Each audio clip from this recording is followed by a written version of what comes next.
Aktres biglang nawala sa Batang Quiapo. Nalaman na ang dahilan ng pagkawala ni Barbie Imperial sa FPJ's Letter Batang Quiapo ay dahil nasa Italy siya. Nandoon siya habang nagtetapping sina Richard Gutierrez at Daniel Padilla para sa kanilang bagong serye. Ayon sa ilang ulat, dapat sana ay may schedule si Barbie para sa taping. Ngunit ito ay nakansela dahil wala siya sa bansa. Ito rin ay naibalita ni OG Diaz sa kanilang Showbiz Update vlog kasama sina Mama Loy at Tita Jegs, na in-upload noong Lunes ika-23 ng Setyembre. Sa vlog, ipinakita ang isang video kung saan magkasama sina Richard at Barbie, ngunit hindi kasama si Barbie sa Incognito series ni na Richard at Daniel.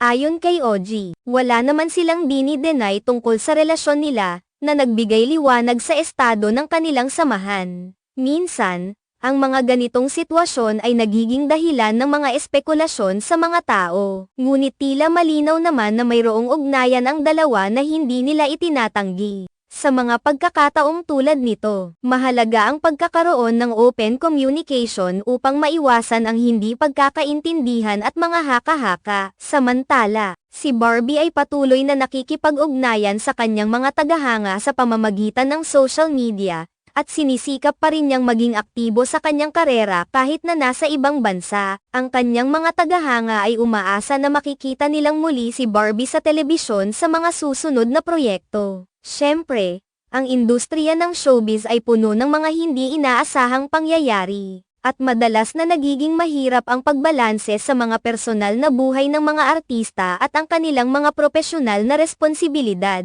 Ang pagbibigay ng oras para sa mga mahal sa buhay at sa sarili ay mahalaga, lalo na sa mga aktor na palaging nasa ilalim ng mata ng publiko. Mahalaga rin na mapanatili ang mga relasyon, hindi lamang sa loob ng industriya kundi pati na rin sa kanilang personal na buhay. Sa ganitong paraan, nagiging mas matatag at resilient ang mga artista sa harap ng mga pagsubok at hamon. Patuloy na umaasa ang mga tagahanga ni Barbie na makikita siya sa mga bagong proyekto sa hinaharap at na magpapatuloy ang kanyang magandang samahan kay Richard. Ngunit sa ngayon, lahat ay abala sa kanilang mga sariling proyekto at sa mga commitments na mayroon sila. Tila ang bawat hakbang ng mga artista ay sinusubaybayan ng kanilang mga tagahanga na nagbibigay ng suporta at pagmamahal. Sa kabila ng mga balita at espekulasyon, nananatiling positibo si Barbie at nagpapakita ng determinasyon sa kanyang karera. Nakatuon siya sa kanyang mga pangarap at patuloy na naghahanap ng mga oportunidad upang maipakita ang kanyang talento. Ang mga ganitong pagkakataon ay nagpapakita lamang na sa likod ng bawat ngiti at tagumpay,